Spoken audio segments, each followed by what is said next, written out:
Hi, this is the group 4, and the medical device that we have chosen to present is the blood pressure apparatus, specifically a sphygmomanometer with stethoscope.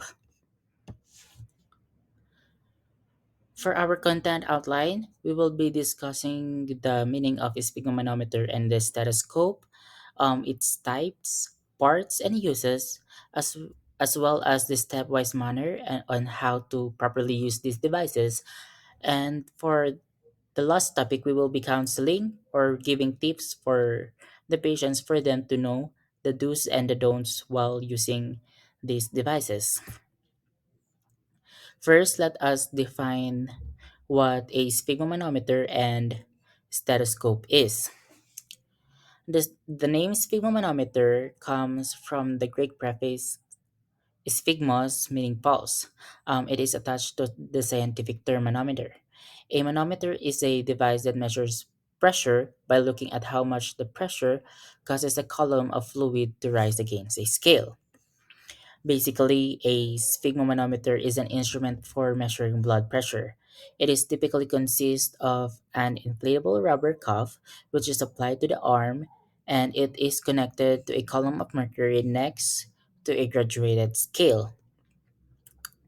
This enables the determination of systolic and diastolic blood pressure by increasing while gradually releasing the pressure in the cuff.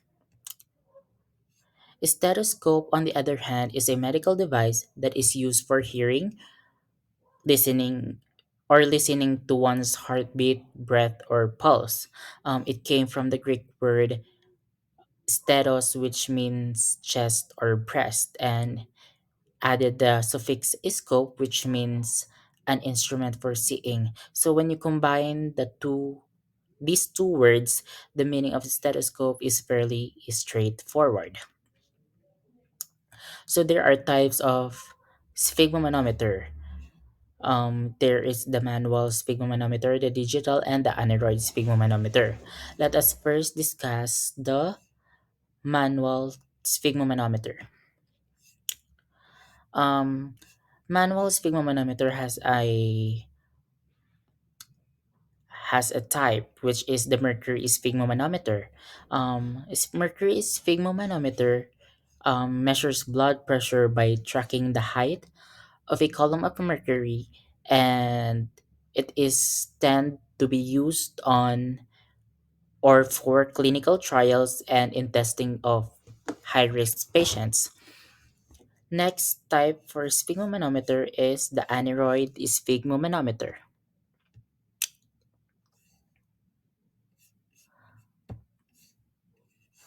Aneroid sphygmomanometer is also a device used for measuring blood pressure, but it relies on a small pressure gauge.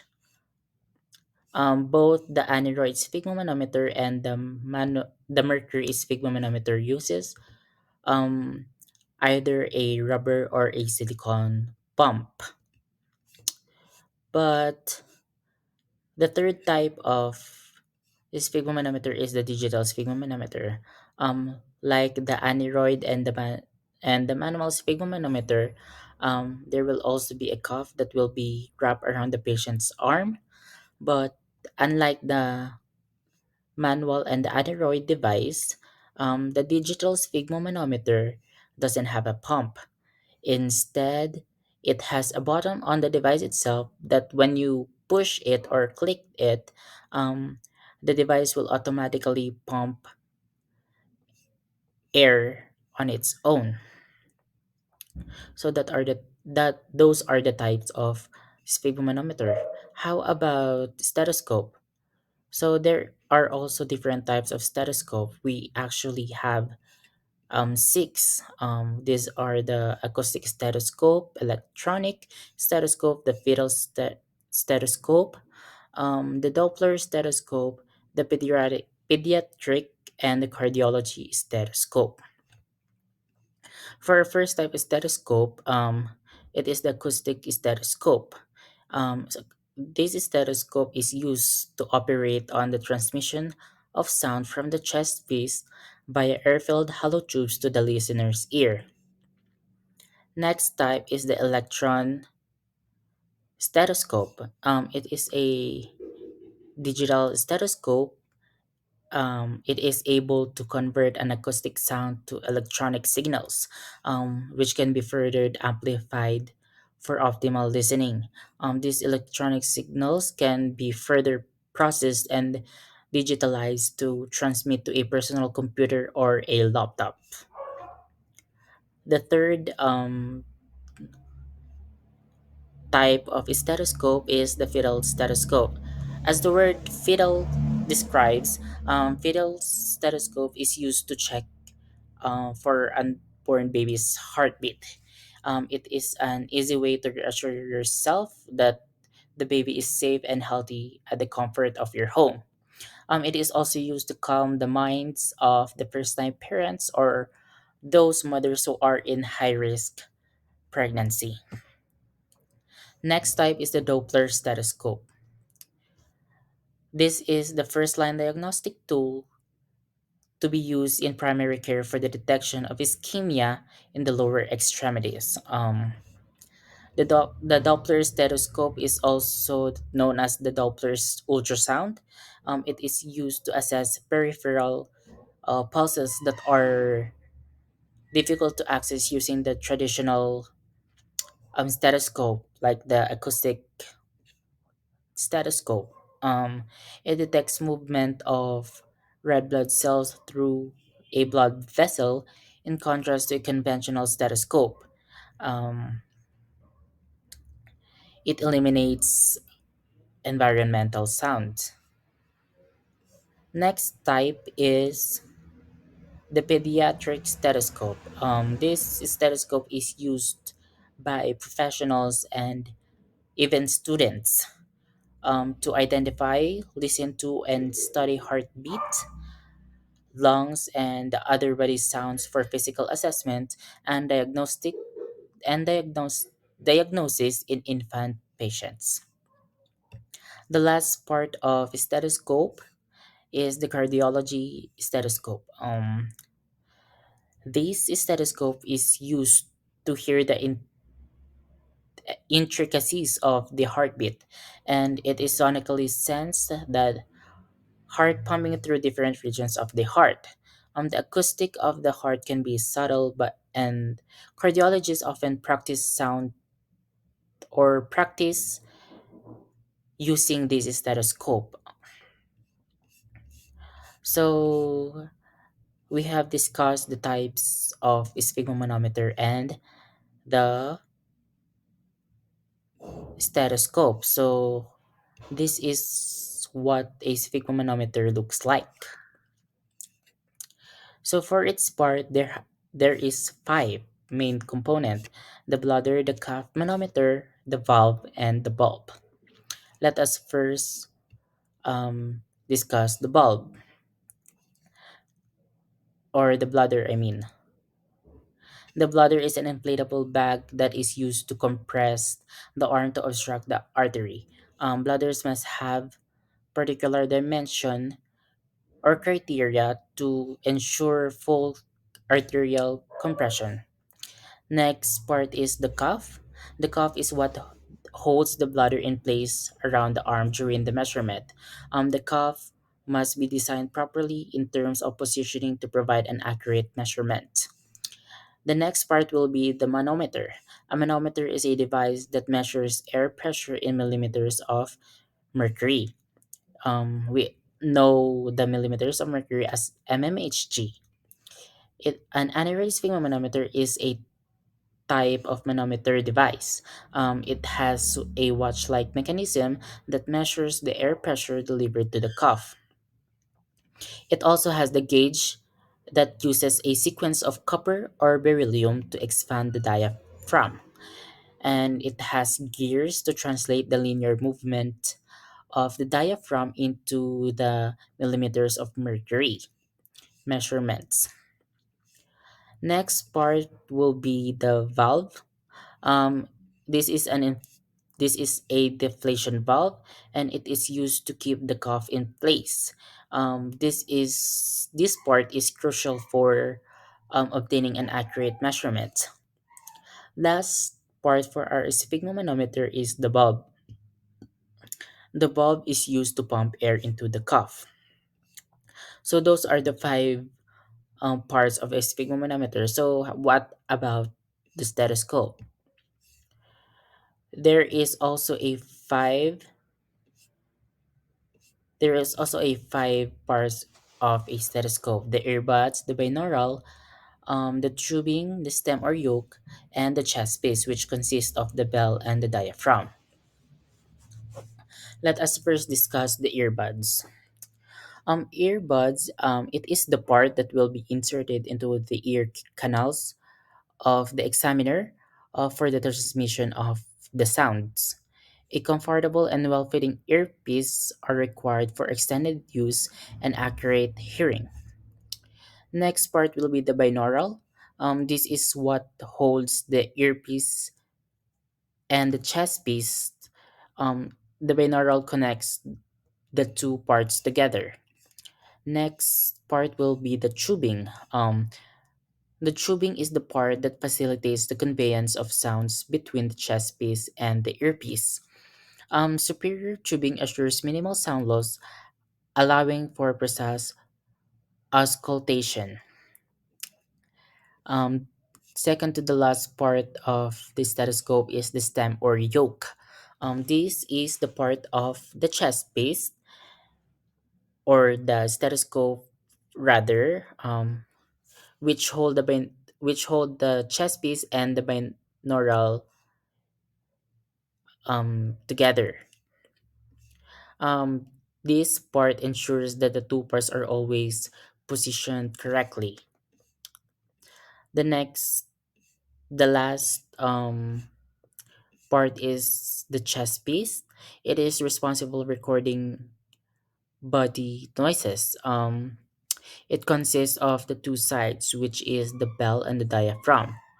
The flat surface or the larger surface is called the diaphragm.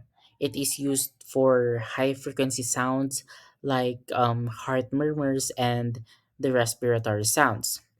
On the other half, on the other side, there will be the cup shaped side. It is called the bell. Um, it is used for the lower frequency sounds like heart sounds. So, what are the uses of a sphygmomanometer and stethoscope? For a sphygmomanometer, it helps to measure blood pressure. But aside from using it to humans, it is also useful for measuring the blood pressure of an animal. The sphygmomanometer is used by the veterinarians to diagnose animals. Next use of the sphygmomanometer will be it is used for monitoring the effectiveness of a medication. A sphygmomanometer helps in the monitoring of medication efficiency. The sphygmomanometer is used by doctors to track the impact of medications on patients, and there are two sorts of reading for this device, the systolic and diastolic. The upper number is the systolic reading. The numerator indicates the systolic pressure, while the denominator represents the diastolic pressure. Although this sphygmomanometer can measure one's blood pressure alone is not enough to give a right diagnosis to a patient. So aside from a sphygmomanometer, we use a stethoscope. This is a device that is used to listen to a heart rate or pulse, as I've said earlier. So instead of diagnosing a patient with only using a sphygmomanometer, the aid of stethoscope helps doctors to provide an accurate diagnosis to the patients. The type of sphygmomanometer used for measuring blood pressure would be the acoustic stethoscope as well as the digital stethoscope. So there has been a studies that 3% of the patients measure their B, blood pressure without an error. 60% of those patients have made three or more errors, but the 76% of the subjects um, said that they have been um, incorrectly using the sphygmomanometer. So how to so we will now discuss on how to properly use the sphygmomanometer and the stethoscope. For the stepwise manner of stethoscope, we should first wear the device. The ear tape should be worn roughly in order. Um, it is to be sealed in the ear.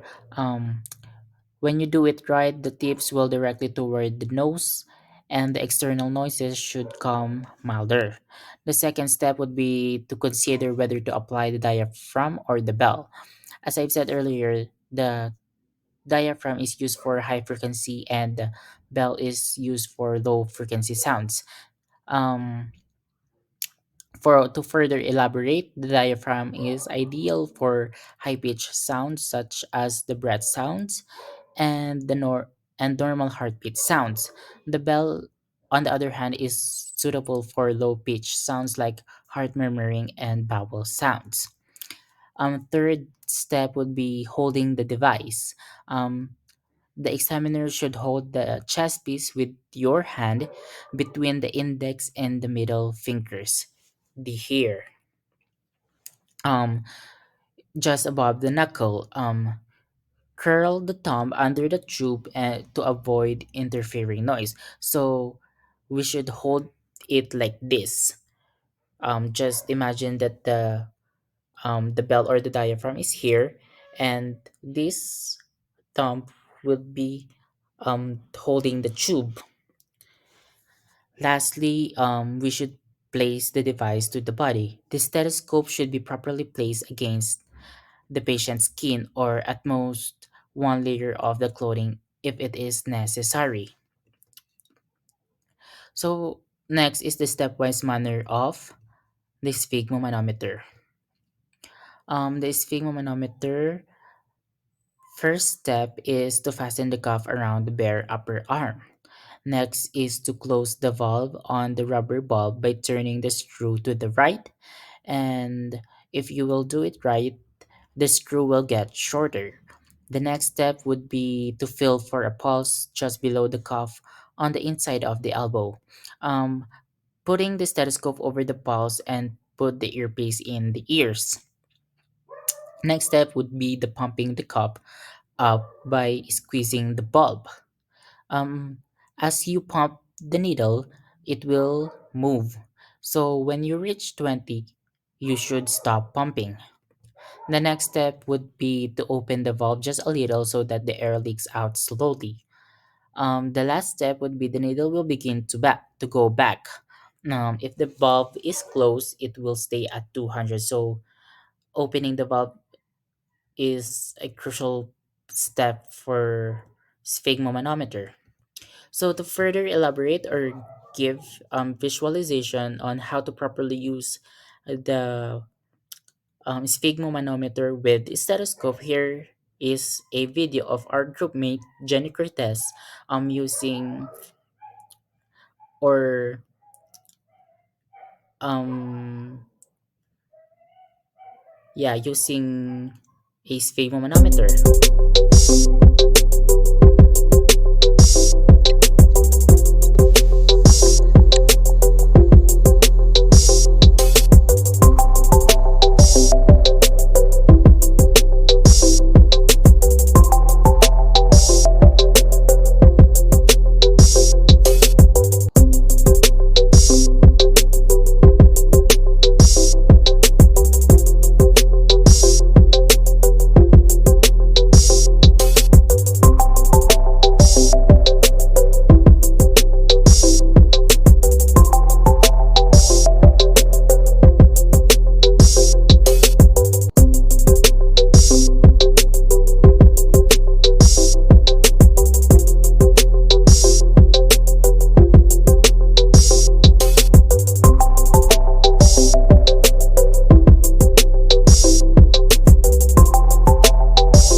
So for our last part, we will be giving tips for the patients for them to know the do's and don'ts while using these devices. The first would be the patient should not eat or drink anything 30 minutes before taking the blood pressure. They also must empty their bladders before the reading. They should also sit in a comfortable chair with their back supported for at least 5 minutes before the reading. Their feet should be both flat on the ground and keep their legs uncrossed. Um, Next would be resting their arm with the cuff on the table at the chest height. The patient must make sure that the blood pressure cuff is snug but not too tight. The cuff should be against the bare skin and not over a clothing. And lastly, the patient should not talk while doing or measuring the blood pressure. So that has been our presentation for the medical devices. This is our groupmates: Cortez, Jenny, Larocco, April, Liberato, Kylie, Lopez, Andrea, Luglug, Meredith, Mana, Crisel, Neozen, and yours truly, Pimentel Abel. So that this has been the group 4, and thank you for listening.